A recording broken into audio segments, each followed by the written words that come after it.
Estar sozinha não é sinônimo de estar triste. Muito pelo contrário. Saber estar só pode ser aquilo que você está precisando para começar a criar uma vida mais intencional, mais baseada naquilo que você quer que aconteça de fato na sua vida. Solitude ou solidão? Vamos entender o valor disso tudo.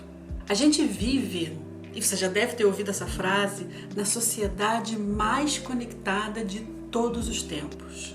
Eu posso falar com uma amiga minha que esteja no Japão, no Brasil, ou se eu quiser aprender uma coisa nova, diferente nesse momento, com certeza existe algum curso online que eu posso começar hoje mesmo. Tudo isso na palma da minha mão. Ainda assim, a gente vive numa sociedade que tem os maiores índices de queixas de solidão de toda a história. Presta atenção numa coisa que eu vou te dizer agora. Solidão é o que você sente. Na verdade, não importa se você vive com outras pessoas, se você vive cercada de gente ou se você mora trancada dentro de um quarto. Solidão é um sentimento. E uma outra coisa que eu quero que você escute com muita empatia e com muita compaixão. Quando alguém te disser que está se sentindo só, não diga para ela que ela não está sozinha. Isso seria a mesma coisa que alguém que te diz que está triste e você responde que ela não está triste. E eu quero fazer aqui um grande parênteses para todas as pessoas que com as melhores das boas intenções te dizem que você não está só, para que você saiba que você tem a ela. E isso acontece entre os amigos. Quando a gente diz isso, já aconteceu comigo inúmeras vezes. E eu não estou querendo dizer que as minhas amigas não foram verdadeiras comigo ou que elas me magoaram de alguma forma. O que eu estou querendo dizer é que quando a gente diz para alguém que a gente está se sentindo só, esse sentimento é verdadeiro, independente do amor da nossa amiga fazer com que ela nos diga que, na verdade, a gente não está sozinha. Solidão é um sentimento, mas eu não quero que você pense que tudo na solidão é ruim, porque não é. A gente chama o lado positivo da solidão de solitude.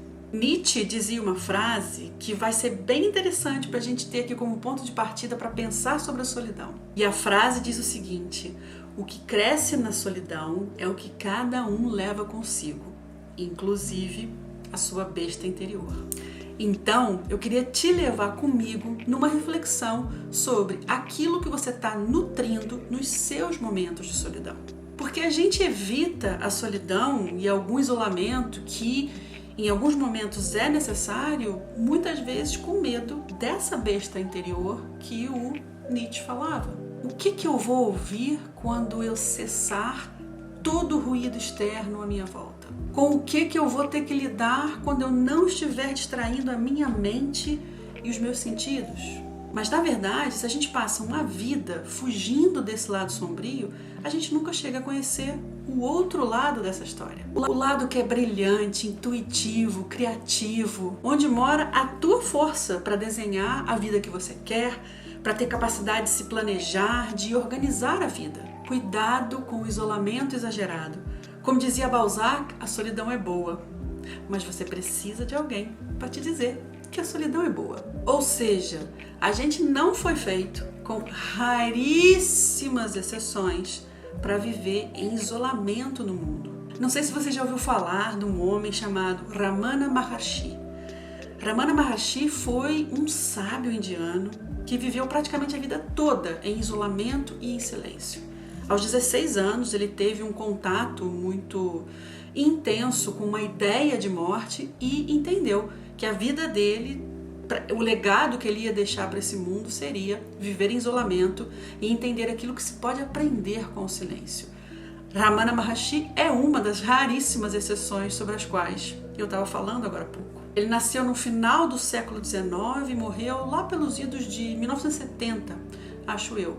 E ele viveu praticamente a vida toda dele isolado numa montanha chamada Arunanchala, que hoje é um local de peregrinação. Inclusive, ao pé dessa montanha existe um ashram, que é um local que muitas pessoas visitam para conhecer a vida dele e não só, para estudar, para aprender coisas ligadas a essa prática e a esse legado de conhecimento que o Ramana Maharshi deixou com a sua experiência de isolamento, mas ele é uma exceção.